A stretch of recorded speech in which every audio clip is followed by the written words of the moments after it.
venue this morning, the Nigerian Handball Federation League commenced with victories in some clubs, and of course, Osaka suffers setback in the Italian Open. Not forgetting that the Nigerian Football Federation formally unveils Finidi George as head coach of the Super Eagles of Nigeria. Details of this and many more will be yours when we come back from this short time. Please don't go anywhere.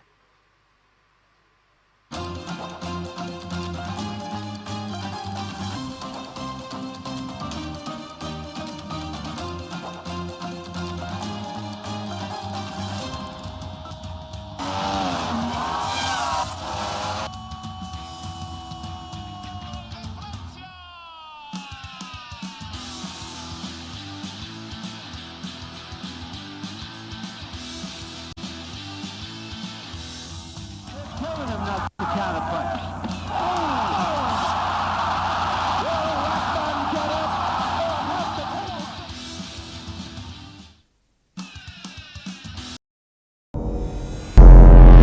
Every day, our lives are changed by history. We are one people, all of us. Leaders, politics, Nobody's ambition is what's the blood. I have fought a very firmly. natural occurrence, war, and the world economy. I belong to everybody and I belong to nobody. ATN covers it all on ATN Politics today.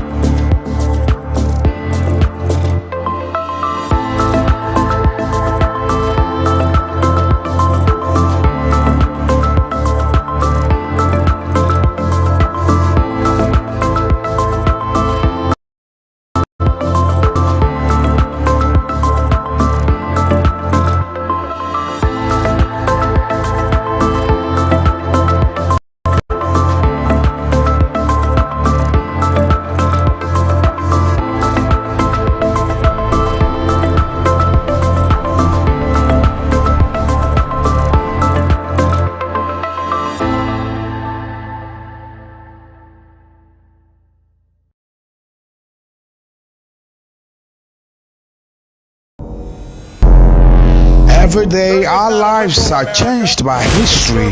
We are one people, all of us. Leaders, politics, Nobody's ambition.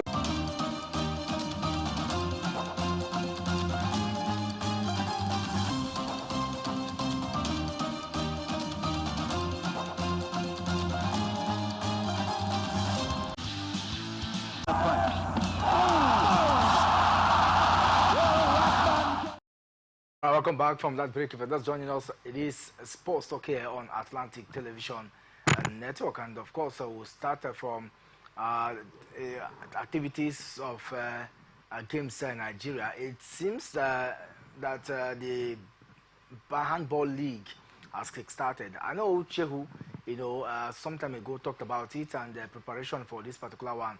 It looks like a lot of results also popping out. We saw Safety Babes, and we also saw, so Safety Babes used to be one of the best when it comes to the handball league in Nigeria, and I'm not surprised at all that they kick-started on a very bright note. But one thing I can say is that the handball league have started with victories. I don't know if this is the preliminaries, but it looks like we're going to start seeing news from the handball scene in Nigeria. Yeah, I think for me it has officially started with Niger United and Safety Babes also continuing from where they stopped last season. I said, both teams actually won the male and female category of the league last time out in 2023. They have also started in a good fashion, especially Niger United, who also clinched the title last season. And of course, they started in a fine footing this time around. It shows their intent and readiness to also continue from where they stopped last time out. Then for Safety Babe as well, they are one of the strong sides you want to reckon with. You talk about the Nigerian handball league here. They are one of the best. It was not an easy encounter for them, but they also find a way to pull through in that very one. It tells you of their quality and their readiness as well. They've actually been preparing for the kick start of this very season. Earlier before now, they started their camp in early, called their players to camp, and they started preparation, and also You're doing pretty well. Winning your first game as a defending champion, it gives you that confidence going forward, to be able to defend the title that they won last time. So for me, I think it has been an impressive start for Nigeria United and Safety Babes so far.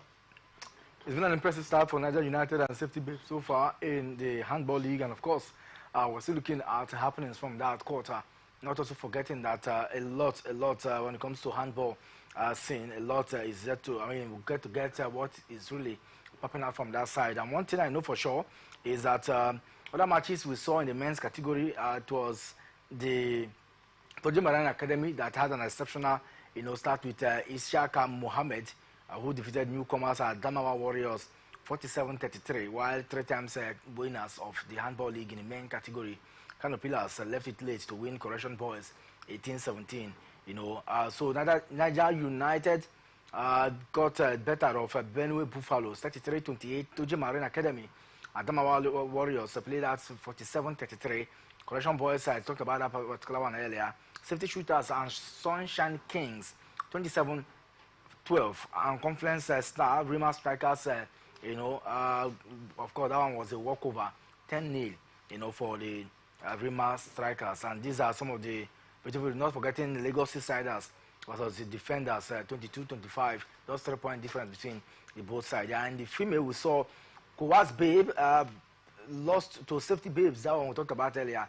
18-31. Defender Babes versus Imo Grasshoppers 27-29. I knew for sure that Imo Grasshopper will win because they're a big name when it comes to, the handball scene. Rima Queens lost. Okay, wow, it was a draw between Rima Queens and Rivers Queens. 29-29. Benden Dynamos versus Seasiders Babes 19-34. Delta Queens Plateau Peacocks 26-30. I'm not also very surprised about this particular one because the Plateau Peacocks are also very outstanding when it comes to handball activities in Nigeria, especially in the female scene. But I'm very interested in the Rivers Queens, playing out a draw there between them and the Rima Queens. Yes, for Rima Queens, I think they are one of the strongest side as well. Coming up against the Rivers team, it wasn't a difficult encounter for the Rivers, team side, but then they were able to at least get a draw in that very one.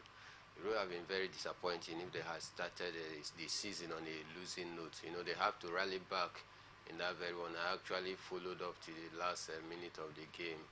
They were trailing about 29-25.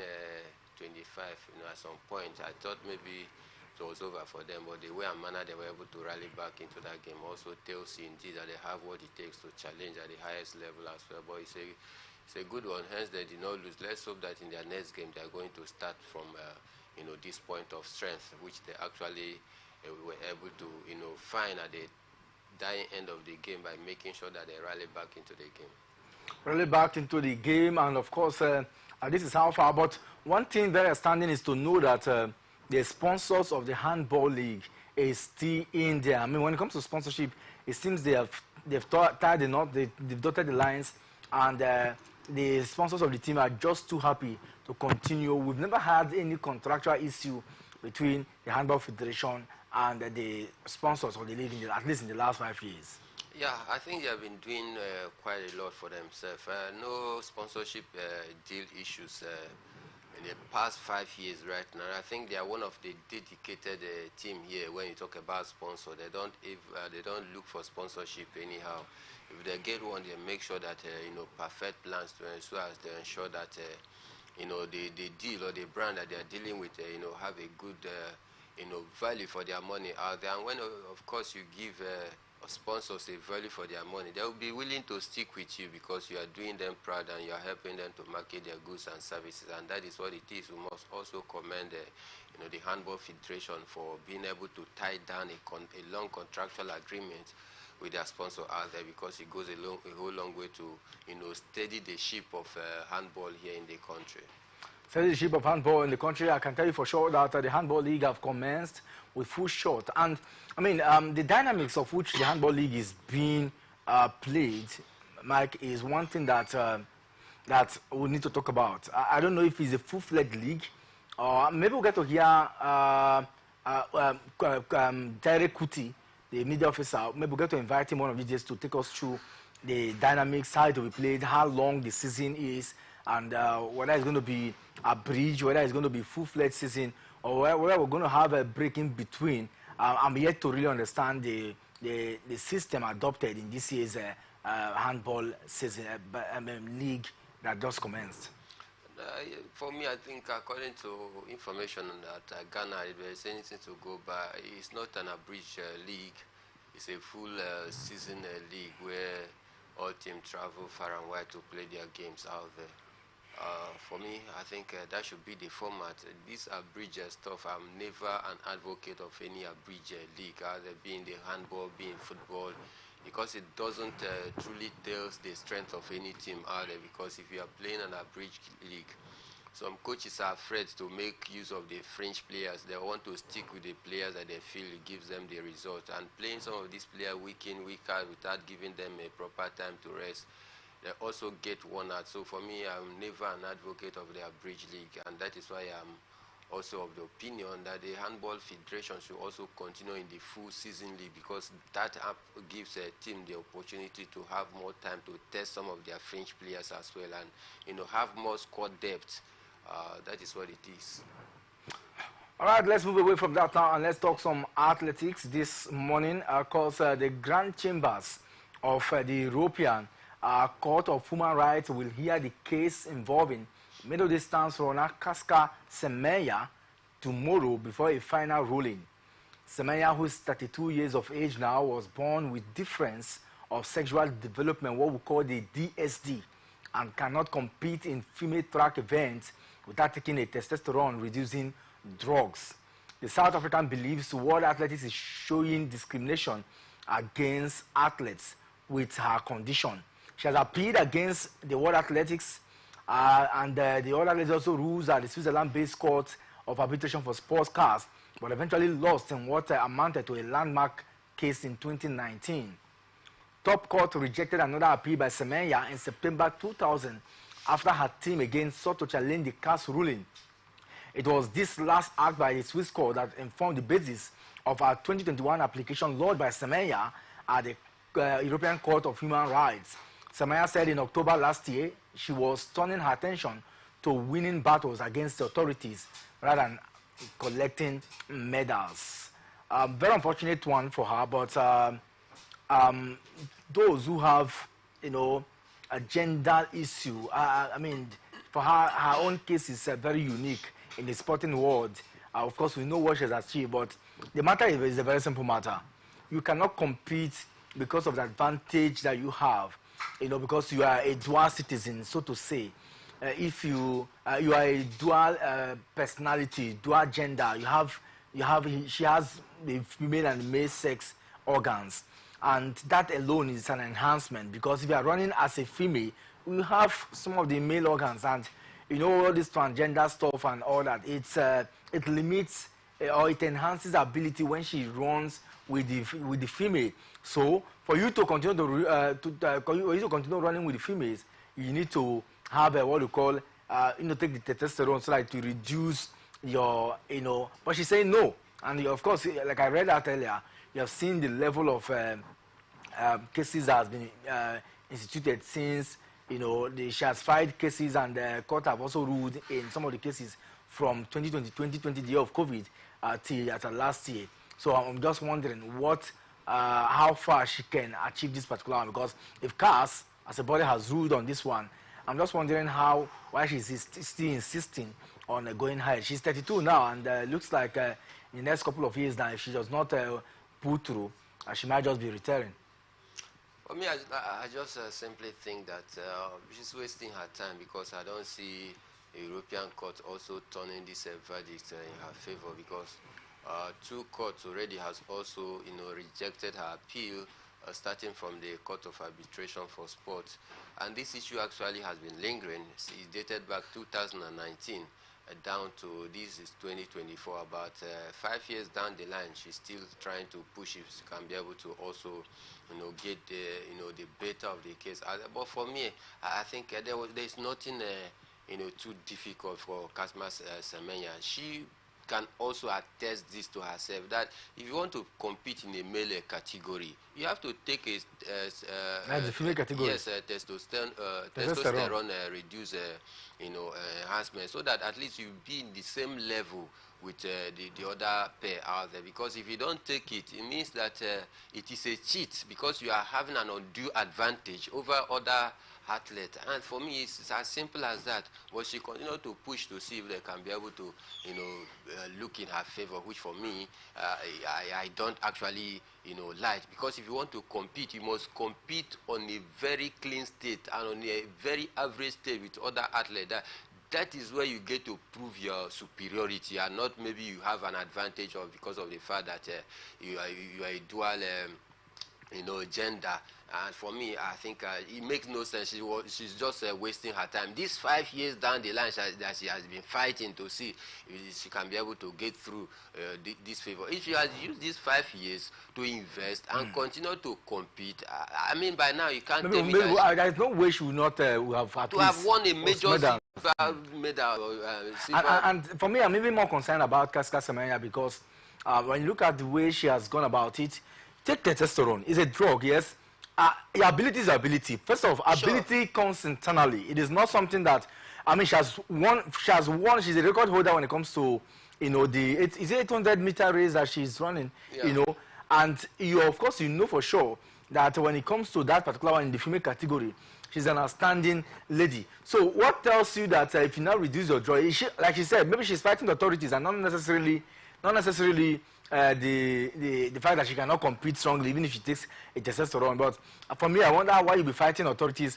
Or it's a good case, but when you have gone a step, 2 step, 3 step, I mean, I don't know, but I think that the years of her not competing, because she cannot compete until there's a ruling in her favor, and so far she has not won, and that's my concern about this. And that is I'm saying, that she has been wasting her time. Over 5 years down the line, you have been wasting your time, busy trying to push through. If they can, a court will look into your direction and favor you, which for me, I do not think that is a cogent fight. It's not a cogent fight for me, because you can't actually be pleading the court to show you more advantage compared to other athletes out there. It doesn't work that way. That is a cheat for me. And for me, I think just the right thing that the court is doing. If the Court of Arbitration for Sport has already ruled in that case, which for me is the highest court in terms of any court-related cases or issues in terms of sport, this is the apex, and they ruled against you. Why take the matter too far? She was not even satisfied. She still pushed, and another court also quashed out her claim out there. She's not taking it notch. I think for me, it makes no sense. She should rather concentrate on how to win some races, titles, instead of chasing a court case. Like you heard her say that she has chased more court cases other than chasing laurels, which for me is not what is obtainable as a sportman or woman. That you are supposed to be very active sport-wise and not to be active on the courts. Casca Semenya, the South African, who of course will be waiting for another ruling tomorrow to ascertain her fate in her sports, to see if she can go on or not. But she has appealed this matter since it started in 2020, the year of COVID, and as yet she's yet to get any favorable answer to her quest. But let's move away from that now, and let's talk about glue them stand before police and firefighters arrived. The protesters were taken away before the march resumed, and Keys beat Romania 66-2 at 6-1. World number 1 Iga Swiatek also saw a spirited effort from Germany's Angelique Kerber as she triumphed 7-5, 6-3 to set up a meeting with Keys in the women tournament. So these are some of the events that we have seen. Yesterday played out very rude behavior from some of the fans there, but sometimes it's difficult to really talk about this thing without talking about side attractions. Maybe not side attraction, side distraction this time, that plays out on court. Yeah, for me, I was just trying to use that platform as an avenue to voice their displeasure and concern as regard to climate changes. We saw the same or similar event took place in the Wimbledon this year, where we saw some group of fans trying to make their stand or statement known. They had to. We have been speaking in different platforms, in different fora for the authority to listen to you, and they have not listened to you. I think he just deem every opportunity necessary and the big stage where you know that you will become an embarrassment to the country. You go out there and cause a distraction, then I think by then the authority will definitely listen to you. That is what it is. And for me, it just normal thing. It was not that they came to attack anybody for nothing's sake. It's very clear. Unlike the fear that we are not seeing about the Paris Olympic game, where some group of hooligans and touts is also planning to disrupt some of the events out there for no just cause. But this one, there is a cause. They are trying to send out, pass out their message that this is why we've come to do this, and the authority must listen to us. So for me, it's one of those things. But then again, it doesn't take away the beauty, the flair of what we've seen in the competition so far, where we've seen the Iga Swiatek pulling through. Madison Keys, although the likes of Naomi Osaka has also been hosted that, but then it doesn't take away the beauty of what we are seeing in this competition so far. Talking about Naomi Osaka, she lost 6-2, 6-3 to China's Zheng Qin. And for Queen, she will play Coco Corey Golf in the quarter-finals of this year's, Italian Open. Also yesterday, Great Britain's Cameron Norrie lost his third-round match to 60 de Stefanos Tsitsipas. And for Norrie, who has improved so well, he recovered from being broken, but the Greek won 6-2, 7-6 to progress to the last, 16. Cameron Norrie, another defeat for him. One would have expected that maybe he gets this particular one, but this is what we get to see when we, see some of these things. Very not cheering for me, but it looks like the British will continue to suffer until we have a breakthrough from the young lads like Jack Grapper and others. Yeah, definitely. I think for Cameron Norrie, he has not been very consistent so far this year. And the British, it looks as though they are beginning to fade away. Looking at their performance, Emma Raducanu, some of these British players, they find it difficult to maintain consistency, and that is where I'm also always afraid of them. You just see that some of these players, they just spring forth, with good promises. You think they are the one that is going to be the new face of tennis, but they don't live up to that hype. I don't know what seems to be the problem, whether it's because of the fact that their media, most time, they always want to project their own in a way and manner that look as though the person is out of this world, whereas it's an average player. So I think this has been the problem that has been haunting English players over the years, that their media always find a way to overhype them beyond what they actually represent, and it actually goes a whole long way to affect some of these players over the years. And of course, let's move over now to boxing news, and we'll talk about something not sharing, but we hear that Tyson Fury's father was injured in a fracas with members of Alexander Usyk camp as the build-up to Saturday's undisputed heavyweight clash gets underway in Riyadh, Saudi Arabia. Yeah. I think for me, I'm not surprised because, in boxing, you have to display some of these stunts. It's one of the things that makes boxing fans, alive. It's one of the things that serves us as a spice or ingredient building up to a major, competition. And of course, you know that this one is a very, very big one. Every attention needed to be given to it because this is the first time in a very long while since 1999 that we are seeing, 4-bet era, being on the line this time around. I think the last time that we had this is when there's a certain boxer, Lennox Lewis, actually had the beta of,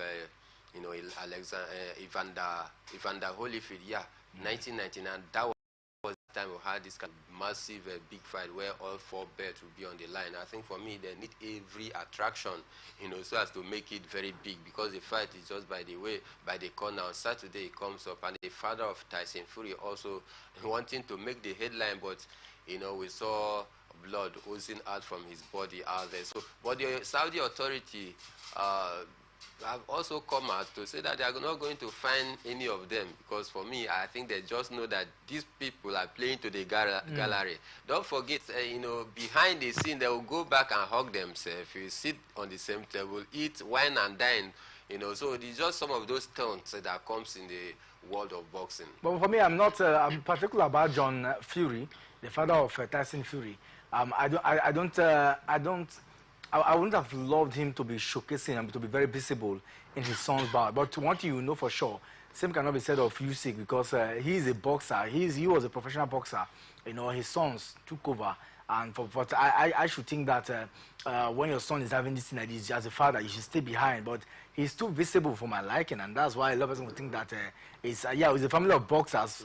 But John Fury should know his limitations. I mean, but he likes to catch the headlines. I don't know why. A soldier is always a soldier. Even after retirement, you are retired, but you are never tired. You still see some of these traits in soldiers, even after their retirement, because there is a way they are programmed, there is a way their body system has been programmed over the years, and that is why you still see them act in the same manner. As a boxer, a professional boxer, you know, who have retired, there is also this inclination, you know, within you to always go beyond the ordinary, you know, especially when boxing is involved. You know, you always want to showcase that indeed it's a field that you also know everything about, and that is what is happening. And of course, you know how much he loves his son out there, talking about Fury, you know, and that is why every time it seems as though he's very, very, you know, close to the son. They want to make the headline any day, anytime. So, like I said earlier, there's no big deal about this. It's some of those spices that brings up you know, boxing fans across the globe to keep them on their toes, not to expect the unexpected. So for me, it's a big fight. You know, some of these things is allowed. For me, that is what they call gamesmanship.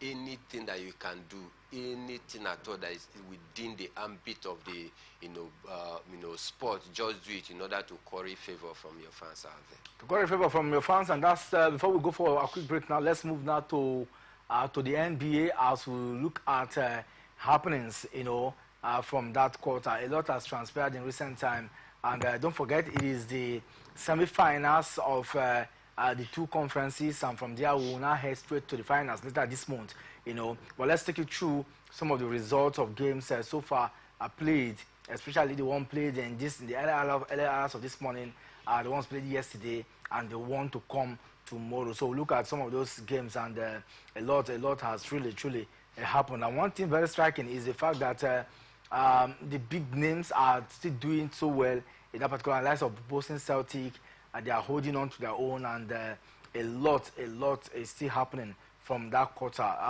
Mike, I mean, if you look at what has transpired in the early hours of this morning, we saw what played out in Game 4 between Boston Celtic and Cleveland Cavaliers, and Boston now lead 3-1 in that particular tie.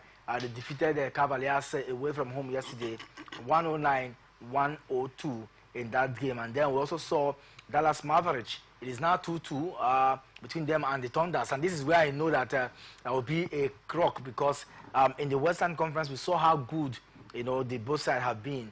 But somehow it looks like it will go down the wire in this particular encounter, because earlier we saw Thunders leading, Mavericks came back, and Thunders again came back to that game yesterday, winning the early hours of this morning, 196. So the point is always very cagey between the both sides, but somehow just one team will have to nick this particular one. What do you make of Game 4 of what we have seen so far in this series? I think it's been very, very spectacular. You need to watch Bolton Celtic display their, you know, strength there, display their skills out there. Their players are very, very reliable any day, anytime. One of the first team, in fact, they are the first team to qualify during the regular season. So how good they were during the regular season, and they've taken that form down to the playoff, you know, down to this end. I think for Bolton Celtic, we just need to give them their flowers. 3-1 ahead right now. I think I want to say that it is also done and dusted, because I don't see their opponent turning this one around. Then for, you know, Oklahoma City, I think they've also been very, very good as well. Having been down in the first game, they came back very strong. Now, 2-2 apiece, it is game on, and this is what you love to see in the NBA, where we see the fight being taken down to the wire. I mean, this is NBA, one of the best, you know, basketball, you know, showcase across the globe. You can't actually, you know, talk about any other basketball event without mentioning the NBA. And this is the quality. This is what makes it, you know, that high hope and that expectation where you want to sit at the on your close screen to see some of these players display their talent out there. So for me, for Oklahoma City and their opponent, I just think it's game on. might possibly head to the final game before we get to determine who, nicks that one in the board, because you see how it is going back and forth. It's either you win today, the next game, and other people win, and two apiece right now, I think, been very, very spectacular. Except for Boston Celtic, we have seen marginal, win from other, the three other finalists rather. In the game, I talked about Dallas Mavericks and the Oklahoma City Thunders. It's been a cagey encounter.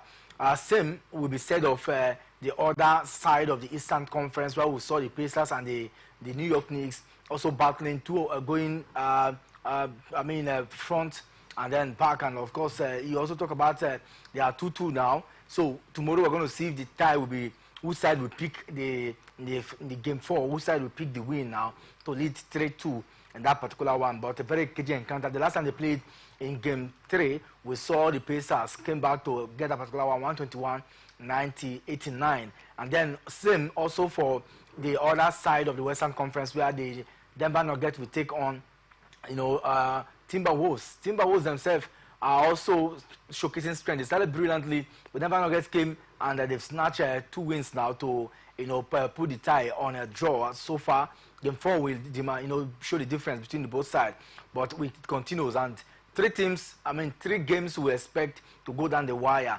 But it's been a lovely time here. But one thing very striking is that Boston Celtic looks like a team that will go straight to the finals of the Eastern Conference. Maybe between Pacers and Knicks, we'll get to see one other team that will join the Boston Celtic. But for the Denver Mavericks, for the Dallas Mavericks and the formally unveiled by the Nigerian Football Federation, not also forgetting what transpired yesterday, at Villa Park, where it was a very stunning draw for Unai Emery and his men. I still have Emmanuel Michael here. When we come back, we'll talk more on this show this morning.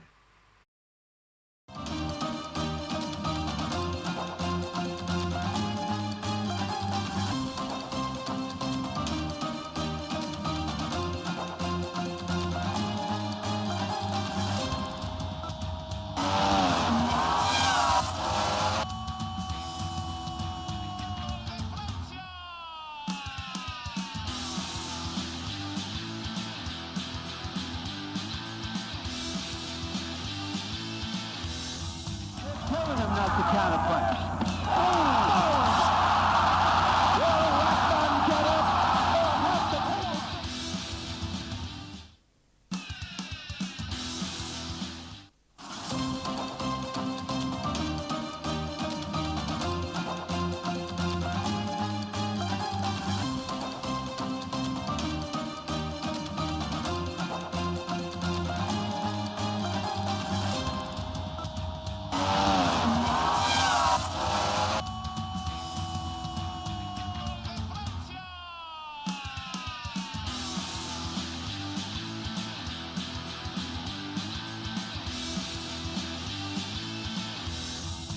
Telling him not to counterpunch.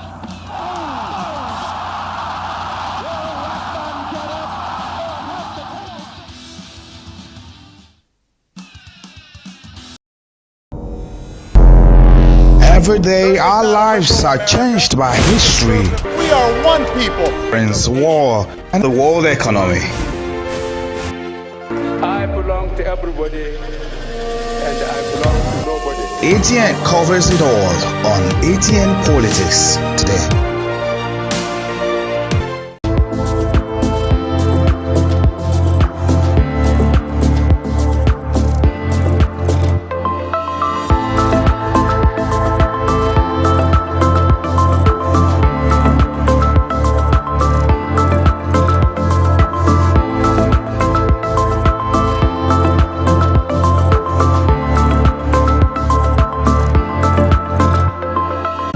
From the line across the ocean to the land beyond the mountains, through the Sahara, we bring on sport news, live analysis, expert discussions on trending stories in politics, business, socio-economy, sports, and documentaries. So catch all the updates on the happenings around the globe. Stay focused on the fact today. Only on ATN. Get ready! ready as Morrison Communications Limited proudly presents Children's Day Celebration 2024. Arts. La Small Hotel and Resorts, number 9, Room Calabo off Waterlines, Basta, Port Harcourt. On Saturday, May 25th, starting at 8 a.m., inter-school march past competition, Dance competition, drama competition. Parents, teachers, and children alike, don't miss out on the fun with Uncle Clown bouncing castle as we cut the Children's Day cake. Admission is just 2,000 naira per child. For participation and sponsorship opportunities, call us now 0806 673 8689 and 0810 634 1777. This event is proudly sponsored by the Last Small Hotel and Resort with Atlantic Television Network and 99.5 Wish FM Port Harcourt, Lesuka Event Center, Gate Place Hotel, 8 Ball Hotel and Lounge, Oma Studio, Osgia Table Water. Remember that every child is unique. See you there. This event is managed by Pace Expressions Arts. Special guest appearance, Hilda Dokubo, Children's Day Celebration 2024. Welcome back from that break. If you're just joining us, it is Sports Talk here on Atlantic Television Network, and I still have Mike here in the studio. Mike, it is time to talk about what played out in the Nigerian scene, and of course, the biggest news in the last 24 hours is Finidi George, unveiled as the new coach of the national team, and a lot of reaction has trailed this one. Yeah, like expected, though. Nigerians have long awaited the unveiling, but it actually came to happen yesterday, where we saw, the NFF also doing the needful. Taking a look at the condition of the contract given to Finidi George, we understand it's one-year contract, with $45,000 attached as a monthly payment, which for me I think is okay for a start. Let's hope that if he get to do well, possibly by getting us the ticket, the World Cup ticket and the Nations Cup ticket, I know at the expiration of this 1 year, they would definitely extend his contract, because don't forget, even the likes of Genero, the likes of Joseph Pissarro, they were all given one-year contract. From there, take a look at their performance, evaluate it. If it is okay with the NFF, then they now have to extend his contract, and that is what I'm thinking. Then again, we understand as well that 5 technical advisors as well have also been appointed alongside Finidi George, because they were waiting for Finidi George to make his pick, but right now it has been made very possible that Daniel Amokachi is going to serve as the assistant for Finidi George, which for me I think is a nice one, because having seen Emmanuel Amuneke pulled out of it because of the issue that, according to him, he had with NFF when he came to the media to blast the NFF. Then again, for Michael Nsien, the under-19 coach of the United States of America, who also pulled out of it because of the fact that the contract times, did not favor him, because the NFL wanted paying him per match, which for me, for such a coach, you cannot leave an under-19 job to come and be taking an per match basis. So for me, he pulled out of it. The only option that was left was that Daniel Amokachi for Finidi George. And I think this is his former colleague, the same player in the same team. I think for me, they will have that understanding. So for me, it's a good one. But then, I think every necessary support must be given to Finidi George at this point in time, because to whom much is given, much is also expected. It's a big mountain for him that is standing before him to climb right now. We are already in the third in our group, in our World Cup qualifying group, and we're having our third game against South Africa. We need to win that very one here in New York. There is no negotiation about it. We truly want to, have one of these World Cup tickets. We must, as a matter of must, get all 3 points in our next World Cup qualifying game, and they just by the corner, and that is why I'm advising that the NFF, they need to support Finidi George in every way possible to ensure that at least we make it through in this very one. Of course, there should be support for Finidi George to ensure that we'll get our hands wrapped about it, and this is very fantastic.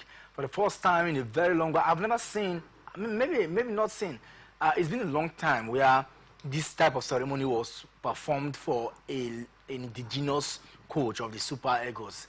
I can't remember when last, but I know that the likes of Stephen Keshi, It will just be announced, and the next thing we'll see is them. They have started work already.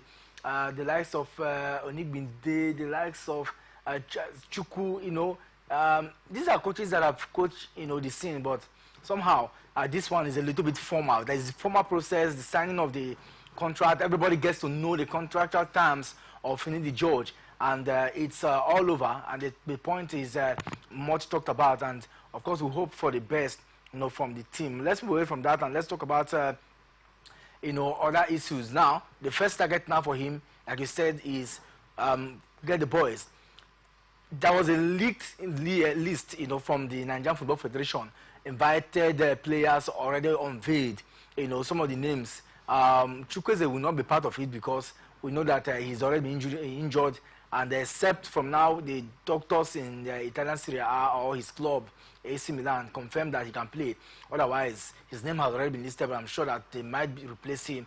But it looks like we've already seen a list. I do not know where the list is coming from, the NFF or the newly appointed coach of the Super Eagles of Nigeria that was unveiled yesterday. So we're wondering where this list is coming from. The likes of Maduka Okoye is back.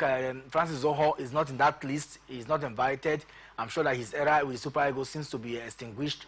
And then a lot, but there is a list, as I speak to you right now, a list of players who invited for the two-legged encounter, has been released. Yeah, for me, I think that list is not official yet. We are waiting to see the official list, though. Some media houses is also speculating, projecting such lists as coming in from the NFF. But if I may want to ask, how can NFF release a list of players for a coach? Because don't forget that this list started flying around before the official unveiling of the yes. So, I mean, if you take a look at it, there seems not to be making any sense at all. Because if the list, if there's anything to go by, it means that it is the NFF that has selected those players for the coach, which for me, it shouldn't be that way. No, so, but it depends. Because of the, because of the nature of the game, and at the time it's coming, one would just think that maybe Finidi George also, because he's the interim coach. Don't forget, to all these things, he's the interim coach. He would have been watching at the players, and the moment he was announced too. So maybe attention was just shifted away from the game to him being formally unveiled as a substantial coach. So he's been there, and so he needs to also prosecute. Maybe there has been this pally. So I don't think that list will be totally untrue. I think that maybe we're going to see a little bit rejigging, but I can confirm that list is genuine and it's coming from the glass house. I'm not saying that this is not totally true. I'm just saying it's How? a speculation because the NFF has not come out plain to say this is the list for the game that is coming. But then I think for me, I was going through the list. I tell you, it was a good list. Let's joke apart. It was a good, whether it is the handiwork of NFF or the collaboration between NFF and Finidi George as the interim coach that helped them to marshal out this list. I tell you, it is a killer squad. We have some new faces there, and going through that list, I see players that are playing regularly for their clubs. This is what it should be. You want to invite players, don't invite players based on name. Invite players based on their form, on the present form. And we'll see a couple of new faces, such as Show of Luton Town and many of new faces, but these are faces that are very regular for their club side. They are doing pretty well as well. Also understand we have about 3 to 5 names in that list that emanate from here in the NPFL players. So for me, I think it's a good one. If there's anything to go by, I tell you, it's a good list that can help us to prosecute this game. Well, we'll get to talk about the list later on as the weeks progress, but I'm sure that from now to the end of this week, that list we're going to know officially from the NFF matters on the list. And that now takes me now to happenings in Europe, where yesterday we saw Duran perform struck twice, scored a brace in that encounter. It was a dramatic showcase. At 81 minutes, I followed that game from the start to finish. 81 minutes, it was looking like Liverpool win, 3-1 down. And from the moon, we saw what Duran did. Beautiful strike there, and ensured that he restored parity for for the home side. And Aston Villa, if they had lost that game, maybe it would have been a good one. The race encounter would have been a little easy for Arsenal, but it looks like it is done and dusted now. For Tottenham, I beg your pardon. Yeah, but then I think for Aston Villa, they've done a great job so far this season under Unai Emery, whether they finish within the top 4, but looking at the way they were able to carry themselves down till this end. No, but it looks like, because if you look at the point disparity, I think they have like 6 points clear, and so it doesn't matter what player today, except they lose in the last game, and then Tottenham gets to win today. So Tottenham must win and win the last 2 games, and then but their destiny isn't in their hands anymore. I think the Man City will just quench that aspiration, quench that fire of Tottenham coming back to the Champions League, because I know that Manchester City knows what is at stake. They don't need to even drop a point. They need to pick all 3 points, this night. And I know Pep Guardiola, one man, with his tactical ingenuity, I tell you, he's not going to leave any stone unturned. He was speaking ahead of this match. He talked very glowingly of Tottenham, but that is mind game for me. So for me, I think Tottenham, they will be out, down and out, because already Aston Villa has picked that 1 point, which is very vital. If Man City get to defeat Tottenham tonight, then it is done and dusted. Aston Villa is already qualified for the Champions League. But then I think I want to appreciate what Tottenham have done so far this season. Looking at the way they were able to come back against Liverpool at 3-1 down at 80-something minutes. You think playing against a big team such as Liverpool, leading you 3-1 at 80-something minutes to play, you must also have given up hope. But then this is far away from Aston Villa, as they were able to continue to fight till the end. At the end of it all, they deservedly got that 1 point in that game. Magnificent display from Aston Villa. Magnificent display from Aston Villa, and of course tonight it will be that big night where we'll talk about Tottenham versus Manchester City. We're going to look at every indices from the both quarters. What Tottenham stands to gain, what Manchester City stands to gain. We'll come back later this evening. But Pep Guardiola, the man who understands what winning is like, has said that this is a must-win for his side, because they understand what is at stake. And I want to quote what he said.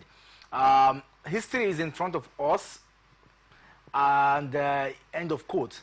He has told his boys, win this game, and it is already victory for this season. And Arsenal, I don't know what they were praying, but I don't think that this point is about prayer. It's about what you should have done that you did not do to this level. But regardless of how the season ends, I think that it's been a wonderful season between Manchester City, Arsenal, and the top 4 guys. Yeah, especially Arsenal for me, because Arsenal, looking at what happened to them last season, where they actually bought through the league, this season again they have